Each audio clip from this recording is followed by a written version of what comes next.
Lottery কেলেঙ্কারিরত তদন্তে বড় সাফল্য এনফোর্সমেন্ট ডিরেক্টরেট। কলকাতা এবং চেন্নাইয়ের অফিসে তল্লাশি চালিয়ে 9 কোটি টাকা উদ্ধার করল কেন্দ্রীয় এই তদন্তকারী সংস্থা। কলকাতার লেক মার্কেট সংলগ্ন বহুতলে তল্লাশি শেষ হলেও আরও বেশ কয়েক জায়গায় ইডির তল্লাশি চলছে বলেই খবর। ফলে উদ্ধার হওয়া টাকার পরিমাণ আরও বাড়তে পারে বলে মনে করা হচ্ছে। বিপুল এই অর্থ উদ্ধারের পরেই শুরু হয়েছে রাজনৈতিক তরজা। একযোগে ঘটনায় শাসক দলকে আক্রমণ শানিয়েছেন বিজেপি সহ বিরোধীরা। কড়া ভাষায় আক্রমণ শানিয়েছেন বিরোধী দলনেতা শুভেন্দু অধিকারী। তিনি বলেন, ডিয়ার লটারি, মার্টিন লটারি নিয়ে গত 2 বছর ধরে আমি বলে এসেছি এগুলি সব ভাইপো লটারি। তৃণমূলের ইলেকটোরাল বন্ডে 600 কোটি টাকা এসেছে, এমনকি 4,500 কোটি টাকা রাজ্য সরকারকে ট্যাক্স দিয়েছে বলে বিস্ফোরক দাবি বিরোধী দলনেতার। শুধু তাই নয়, তার দাবি অনুব্রত মণ্ডল এবং তার মেয়ে লটারি জিতেছে।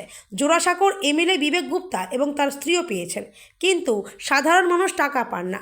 দক্ষিণ ভারতের ডিএমকে এবং বাংলায় টিএমসি এই নিয়ে ব্যবসা করছে বলেও এদিন মন্তব্য করেন শুভেন্দু অধিকারী।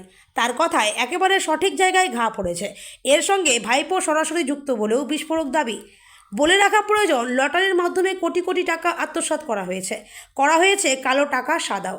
আর সেই অভিযোগ পাওয়ার পরেই বৃহস্পতিবার সকাল থেকে কলকাতার লেক মার্কেট এবং এয়ারপোর্ট সংলগ্ন মাইকেল নগরের একটি বহুতলে তল্লাশি শুরু করেন ইডির বিশেষ আধিকারিকরা। দিল্লি থেকে উড়িয়ে নিয়ে আসা হয় এই সমস্ত আধিকারিকগণকে।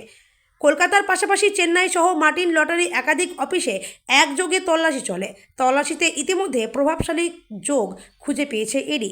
এমনকি বিপুল নথি উদ্ধার হয়েছে বলেও খবর। সেই নথির ভিত্তিতে শুরু হয়েছে তল্লাশি।